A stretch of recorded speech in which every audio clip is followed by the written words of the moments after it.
आपण बघत आहात यूट्यूब चॅनल आणि चॅनलच्या माध्यमातून आज वंदे मातरमची 105व्या वर्षाची सुरुवात याबद्दल माननीय कार्यक्रमाचे अध्यक्ष माननीय तहसीलदार साहेब यांच्याविषयी आपण या कार्यक्रमाविषयी यांच्याकडून जाणून घेऊया. सर काय सांगणार? शासनाच्या पर्यटन आणि सांस्कृतिक विभागातर्फे वंदे मातरम गीताचा जो 150 वर्ष पूर्ण झाल्याबद्दल जो वर्धापन दिनाचा सोहळा आयोजित केला आहे, त्याचा पहिल्या टप्प्याचा आज इथं सुरुवात झाली. यासाठी जे समितीचे सचिव जे आहेत, ITI उचंदाचे प्राचार्य आणि त्यांचा सर्व स्टाफ यांनी इथे ह्या कार्यक्रमाचं आयोजन केलं होतं आणि समितीच्या माध्यमातून ह्या सांस्कृतिक उपक्रमाला आज सुरुवात झाली आहे. पुढच्या सर्व टप्प्यामध्ये हे कार्यक्रम आम्ही चांगल्या प्रकारे यशस्वी करू. यामध्ये वेगवेगळ्या स्पर्धा ज्या आयोजित केल्या जातील, सांस्कृतिक कार्यक्रम आयोजित केले जातील, त्यांचं सुद्धा आम्ही चांगल्या प्रकारे नियोजन करू. याच नंतर आपल्या सोबत आहेत मुक्तानगरचे DYSP साहेब, यांच्याकडून जाणून घेऊया. सर काय सांगणार? वंदे मातरम या गीताने स्वातंत्र्यपूर्वी कालामध्ये सर्व समाजाला एकत्र आणण्याचं आणि आपल्या देशासाठी एकत्र स्वातंत्र्यासाठी एकत्र लढा देण्याकरता प्रेरणा दिली आणि आजच्या काळामध्ये त्याची आवश्यकता अशी आहे की सर्व जात पंथ सर्व राज्य विविध भाषाचे विविध पंथाचे लोकांनी एकत्र येऊन देशाच्या प्रगतीकरता सर्वांनी वाटचाल करावी, सर्वांनी आपलं योगदान द्यावं, याकरता या गीताचं महत्व खूप मोठं आहे. धन्यवाद. आणि या प्रकारे आज हा कार्यक्रम पार पडला त्याबद्दल सर्व विद्यार्थ्यांसाठी माननीय तहसीलदारजी साहेब आणि DYSP साहेब यांनी मोलाचं मार्गदर्शन करून कार्यक्रमात उत्तम प्रेरणा दिली. धन्यवाद सर. नमस्कार, आपण बघत आहात ATV न्यूज चॅनल आणि आपल्या सोबत जोडलेले आहेत मुक्तानगरच्या नगरपंचायतच्या भावी अध्यक्ष नगर अध्यक्ष म्हणून ओळखल्या जाणाऱ्या ताई. आपण जाणून घेऊया या कार्यक्रमाविषयी त्यांचं मनोगत. आजचा जो कार्यक्रम आहे वंदे मातरम हा एक चांगला संदेश आहे आजच्या पिढीसाठी आणि वंदे मातरम हा रोज आपल्या प्रत्येक शाळांमध्ये हे गीत झालं पाहिजे आणि एवढंच सांगू इच्छिते. ठीक आहे, धन्यवाद ताई. चॅनल आणि ATV न्यूज चॅनलच्या माध्यमातून आपण बघत आहात स्वातंत्र्य दिनाविषयी. जाणून घेऊया आजच्या कमांडो मुली यांच्याकडून.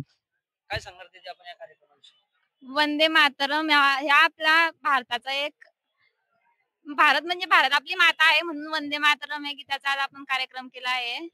वंदे मातरम गायनाला आज 150 वर्ष पूर्ण झाले. खर तर या कार्यक्रमामध्ये आम्हाला वर्दी घालायला भेटली हा मोठा आहे की आम्हाला म्हणजे आमचं स्वप्न आहे का आम्ही अंगावरती वर्दी घ्यायला पाहिजे, पण काही कारणास्तव आम्हाला दुसरीकडे ऍडमिशन घ्यावं लागलं. बट ही वर्दी आज घालली पण असं वाटतं का नको काढायला ही.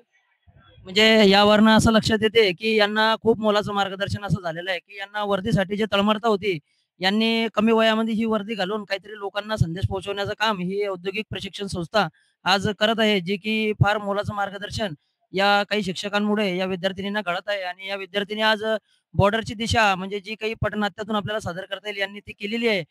जाणून घेऊया यामागचं खास उद्देश किंवा यांना खास मार्गदर्शन कोणाचं मिळालं, आपणास खास मार्गदर्शन यामध्ये कोणाचं मिळालं? आमचे सर्व सर, गुरुजन सर, पवन बावस्कर सर, मॅडम, प्राचार्य, सर्व शिक्षक. आता या कार्यक्रमाविषयी आपल्या मनामध्ये तळमळ किंवा आपण या कार्यक्रमाविषयी अजून काही सांगू इच्छिता का किंवा लोकांना काही नवीन संदेश देऊ इच्छिता का? ऑपरेशन सिंदूर म्हणजे महिलांचं सिंदूर आपल्या आर्मी जवानांनी वाचवलं, म्हणजे शहीद जवान झाले त्यांचं खूप मोलाचं योगदान आहे आपल्या भारतासाठी.